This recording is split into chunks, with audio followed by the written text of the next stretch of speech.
خپرونه کې را سره مېلمه لکه څنګه چې مخکې حسیب جان تاسو ته یادونه وکړه ښاغلی سعیدالله صدیقي دی چې دی ترنم کوي. د شعر او ادب دوستانو د ادبیاتو په اډانه کې ترنم ډېر ښکلی هنر دی او د دغه هنر څخه هر څوک هم برخمن هم نه دي ځکه چې دا یو بېل هنر دی او په دغه هنر کې ځینې کسان ډېر وتلي دي چې د هغې له ډلې څخه یو هم ښاغلی صدیقي صاحب دی. صدیقي صاحب ته ښه راغلاست او ستړي مه شوئ، نن په خپرونه کې را سره مېلمه دی او دی به موږ ته ترنم هم کوي. ښه راغلاست، ستړی مه شئ صدیقي صاحب. ډېره مننه. له هر څه نه مخکې ټولو لیدونکو او اورېدونکو ته د زړه له کومې سلامونه او نیکې هیلې وړاندې کوم. خدای تعالی دې وکړي چې د عافیت او د صحت جامې په تن باندې ولري او له تاسې نه هم ډېره زیاته مننه چې په دې خپرونه کې مو بلنه راکړله. ډېره مننه کوم صدیقي صاحب محترم، خوشحاله اوسئ. صدیقي صاحب لکه څنګه چې مخکې یادونه وکړه زیاتره وخت ما چې دغه څوک چې ترنم کوي د دوی نه مې چې پوښتنه کړې ده مینې او شوق دې ته موږ مجبور کړي یو چې ترنم وکړو. څنګه هم د شعر و شاعرۍ سره د ترنم سره شوق پیدا شو؟ څومره وخت کېږي چې په دغه برخه کې تاسو کار کوئ؟ زه خو تقریبا د ډېر پخوا نه ډېر وړوکی وم هغه وخت. د ماشوموالي غږ خو بیا هسې هم خوږ لګېږي. نو د هغه وخت نه زما شوق و ورسره دغه د کیسټو دوران و. د کیسټې به ما اورېدلې، مثلا د هغو له مخې به ما ولیکل، ځان سره به مې یاداشت کړه. بس بیا داسې پروګرامو ته دستربندیانو ته زما والد صاحب پسې به خلک راغله چې والا دی موږ سره ولېږه، هلته یو دستربندي ده، یو پروګرام ده. نو بس بیا به ورغللو. نو د هغه وخت نه تر اوسه پورې لګیا یو، بس په دې کې مې انشاءالله خدمت کړی ده تر دې دم پورې. ښه. ترنم په افغانستان کې موږ مشهور ترنموونکي ترنم کوي او ډېر په اصطلاح خوږ اوازونه لري. تاسو کوم الګو ځان ته ټاکلې ده چې د هغې ترنمونه مو ډېر اورېدلي وي او د هغې څخه مو یو څه اخیستي وي په اصطلاح؟ نو ترنمونه خو پخواني ترانهخوانانو کې خو که یادونه وکړو دغه درویش صاحب و عبدالحکیم سجاد صاحب و دغه ترانهخوانانو او د هغو ترانې مې اورېدلې په هغه وخت کې. مثلا د دوی د غږونو نه متاثره، خو اوس خو شکر د ترانهخوانان بیخي ډېر شو. او په اوسني دور کې بیا زما د دغه ترنمونه ډېر زیات خوښېږي. د مولوي شمس الرحمن مستغفر صاحب ډېر خوږ غږېده، قاري صاحب منصور غزنوي، نو د دغه ملګرو غږونه زما ډېر خوښېږي. واقعیت هم دی. په ترنم کې شعر اړین دی او مهم دی چې شعر انتخاب څومره اړین مهم دی چې شعر پکې انتخاب شي؟ نو د شعر انتخاب خو ډېر زیات مهم دی ځکه باید شعر ته مو کتل شي او په څنګ کې ورسره بیا طرز هم مهم دی. باید طرز هم داسې یو طرز ورته انتخاب شي چې هغه د موضوع سره مناسبت ولري. نو دا ډېر مهم وي. شعر ته په کتو باندې یعنې شعر خو باید سر تر اخره پورې باید وکتل شي او داسې ملګرو سره داسې یو تکړه شاعران هم باید نورو ملګرو سره شریک کړي دا شعر چې څنګه دی، کیفیت څنګه دی، کوم ځای کې مشکل خو نه لري. نو ډېر مهمه ده. ترانه حمد شریف او نعت شریف طرز بیا فرق کوي په ویلو کې؟ ترانه حمد شریف او نعت شریف نو طرزونه بالکل فرق کوي سره. سبکونه په اصطلاح سبک درته ووایم که نه؟ بالکل فرق کوي سره بالکل. او تاسو په کوم یو کې ډېر راحت یې چې ووایئ؟ نو ما ته خو شکر د یو کې مشکل نشته دی. ډېره مننه کوم. نو اوس به دوستان وایي چې تر دومره ډېرې پوښتنې کوي پرېږده چې یو ترنم خو وکړي. د خپرونې په دې برخه کې یو ښکلی ترنم ستاسو اورو. بیخي انشاءالله خوښه مې ده. یو ترانه زه لرم، خدای تعالی دې وکړي چې د اورېدونکو تنده پرې ماته شي. ډېر عالي، ډېر عالي.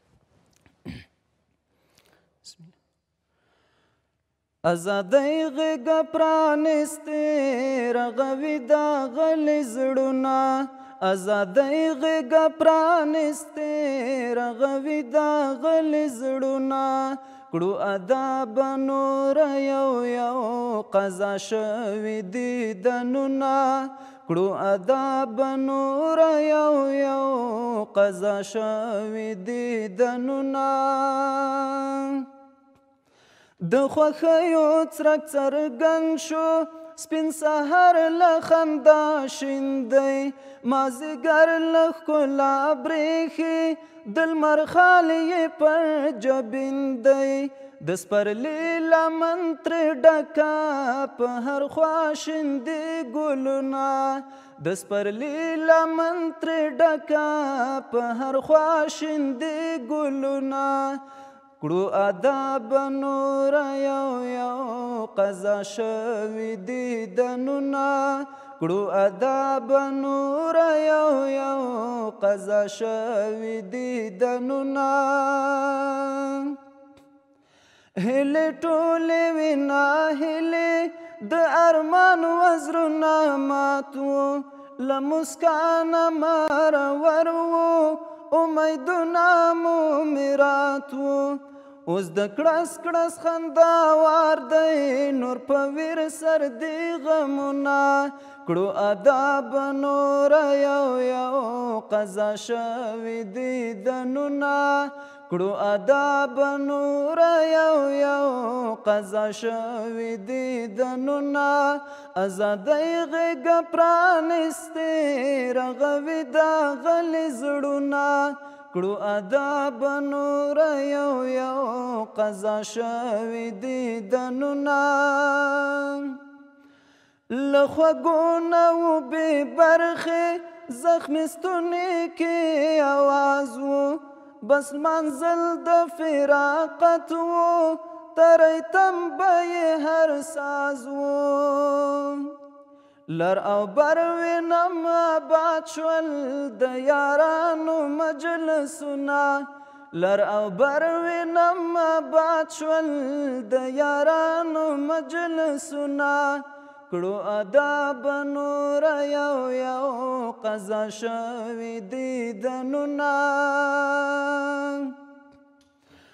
باور مات چنار شهید و یار شهید روی بار شهید و مازیګر وغرې ونیولی د ژوندون بهار شهید و اوس بدل شو شهامته په خوږ وصل هجرانونه کړو ادا به نوره یو یو قضا شوي دیدنونه ازادۍ غېږه پرانستې رغوي داغلي زړونه کړو ادا به نوره یو یو قضا شوي دیدنونه کړو ادا به نوره یو یو قضا شوي دیدنونه جزاک الله ډېر په زړه پورې ډېر په زړه پورې صدیقي صاحب ښکلی شعر د چا و صدیقي صاحب د دې شعر خو ډېر محترم د حافظ شعیب شهامت صاحب شعر و ډېر په زړه پورې صدیقي صاحب تاسو خپله هم شعر لیکئ نو شعر خو شوق مې ورسره و په پخوا وخت کې خو اوس خو ماشاءالله شاعران بیخي ډېر دي د ویلو وخت هم چې ورته پیدا کړو ډېره به وي ډېر که تاسو خپله شعر کوم ترانم کړی تر اوسه پورې چې خپله مو شعر مو خپله جوړ کړی خپل شعر یاره ډېر وخت کېږي یعنې مخکې مې یو شعر لیکلی و یو نو هغه ما ویلی مو خو بیا وخت حالات ته په کتو باندې بیا مې نور شعرونه نه دي لیکلي ډېره مننه کوم صدیقي صاحب موږ غوښتل چې ستاسو یو بل ترانم هم واورو خو وخت کم دی نو له تاسو څخه مننه کوم چې په خپرونه کې راسره ګډون مو وکړ او تاسو ته په چاره کې بریا وغواړم ډېره په آخر کې ستاسو پیغام چیرې څه ویل لرئ هېوادوالو ته پیغام خو